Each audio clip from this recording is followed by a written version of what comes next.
দাঁড়িয়ে আছি এই মুহূর্তে হাজরা মোড়ের কাছে ক্যাফেতে। এটা কোনো অ্যাস্থেটিক ক্যাফে নয়, এই ক্যাফের মধ্যে লুকিয়ে আছে নস্টালজিয়া। তাও কত বছর জানেন? 88 বছরের। নমস্কার, আমি সন্দীপ। বেদুইনপুরিতে আজকে চলে যাব ক্যাফেতে। আসুন গিয়ে দেখা যাক কি কি খাবার আছে। ক্যাফের ভিতরের ডেকোরেশন মোটের ওপর ছিমছাম।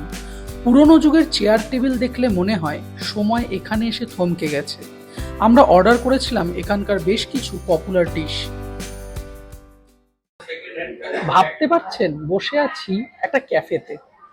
একদম যারা এখনকার জেনারেশন, তাদের কাছে ক্যাফে বলতে যে রংচঙে অ্যাস্থেটিক ভাইব বোঝায়, এটা তার থেকে অনেক ঊর্ধ্বে। নস্টালজিয়া আজও মানুষের মনে বেঁচে আছে কিভাবে? তাদের আদত খাবার দেখে এবং তাদের এই রান্নার পদ্ধতি আর এই আড্ডা মারার জায়গাটা দেখে। এই মুহূর্তে আমার কাছে আছে চিকেন গ্রেভি রোস্ট। একটা ছোট মুরগিকে দু টুকরো করে কাটা, একটা বডির পিস এবং একটা লেগের পিস।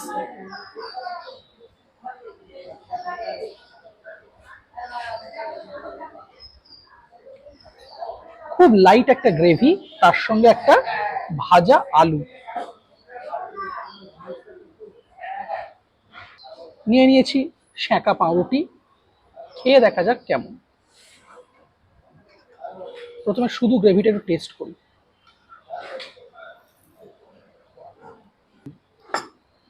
গ্রেভিটা একটু মিষ্টির দিকে।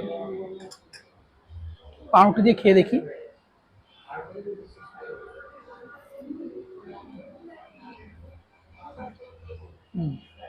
বেশ ভালো লাগছে। মানে এই মাংসটা একটু দেখাবো, ক্লোজে আসো। এইরকম নরম, মানে তুলোর মতন পিস। এইরকম নরম তুলোর মতন পিস। এটা ব্রেস্ট পিস, তাও কতটা নরম। হুম, অনবদ্য। একদম ছোট মুরগি ব্যবহার করা হয়েছে, কক জাতীয় মুরগি মনে হয়। মানে এইটাকে একবারে খেতে হবে কিভাবে দেখুন, just look at the thing. পুরো ক্লিয়ার, একবারে পুরো হাতটা নামিয়ে দেওয়া গেল। মানে কতটা নরম হলে মেল্ট ইন মাউথ হয়ে যায়। দারুণ দারুণ। আলুটা একদম যথেষ্ট ভালো পরিমাণে নরম।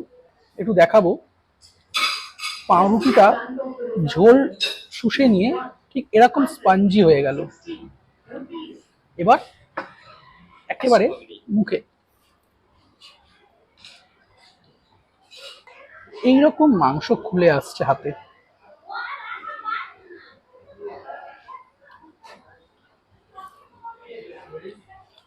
আসলে এই ক্যাফেগুলোতে না একটা সময় এই আইটেমগুলোরই প্রচলন কিন্তু সব থেকে বেশি ছিল। এখনকার যুগে যেমন বিরাট বিলিতি আইটেমগুলোকে নিয়ে আমাদের দেশে মডার্নাইজেশন করে বা ফিউশন করে তৈরি করা হয়, এখানকার রান্নার পদ্ধতিও কিন্তু একেবারে বিদেশি কালচারকে ফলো করেই হয়েছে। এবং সব থেকে মজার কথা হচ্ছে রেসিপিগুলো কিন্তু আদতে বিলিতি রেসিপি ফলো করেই তৈরি। খাওয়াটা এনজয় করি। এনাদের ফিশ কবিরাজি সম্পর্কে কথা বলে জানতে পারলাম এনারা খামোখা ডিমের কোটিং ব্যবহার করে বড় করেন না, আর মাছ একেবারে পিওর ভেটকি ব্যবহার করেন। কবিরাজি শব্দটা এসেছে কভারেজ কাটলেট থেকে, অর্থাৎ একটি কাটলেটকে ডিমের কোটিং দিয়ে ভালো করে মুড়ে এই কভারেজ কাটলেট বানানো হয়।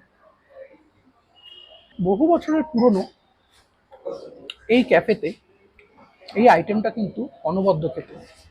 মানে কোনো রকম ভেজাল বা মাছের দিক থেকে এনারা অন্য কোনো কিছু ব্যবহার করে না। আদত ভেটকি, তার একটা ভালো গন্ধ আছে। এনারা কিন্তু একেবারে হোমমেড কাসুন্দি দেয়, ফলে এদের কাসুন্দির ঝাঁঝ কিন্তু আলাদা। এনারা সাথে দেন আলু সিদ্ধ এবং একটু শসা পেঁয়াজ কুচি, যার ফলে কখনো মুখের মধ্যে ঝাল ভাবটা বা একঘেয়ে ভাবটা থাকে না। খেতে বেশ ভালো লাগে। অন্যান্য জায়গায় আলু ভাজা দেয়, এখানে কিন্তু আলু সিদ্ধ দেয়। এই উপরে যে ফোমের মতন জিনিসটা দেখছেন সেটাও কিন্তু অ্যাজ ইটসেলফ একটা ডেজার্ট। নিয়েছি ঠান্ডা পুডিং, একদম ড্রাই ফ্রুটস ঠাসা। এই পুডিংটা ঠান্ডা যতক্ষণ আছে ততক্ষণ খেয়ে নেবেন। এর যে টেস্ট, এটা গরম হয়ে গেলে কিন্তু আর ভালো লাগবে না। এই উপরের অংশটা তৈরি হয়েছে, আমি একটু দেখাতে বলবো কাছে নিয়ে। এটা তৈরি হয়েছে ডিমের সাদা অংশটাকে চিনি দিয়ে ভালো করে ফেটিয়ে তারপর বেক করে। অপূর্ব খেতে এটা, দারুণ দারুণ। খাওয়াটা শেষ করি, বাকি গল্প বাইরে গিয়ে বলছি। সেদিন ক্যাফে থেকে বেরিয়ে আর কোথাও যাওয়া হয়নি, কারণ আমার ফোনে মেমোরির সমস্যা হয়েছিল। এর জন্য আমি দুঃখিত। ভিডিওটি ভালো লাগলে একটা লাইক আর সাবস্ক্রাইব আশা করা যায়, কি বলেন? ভালো থাকবেন।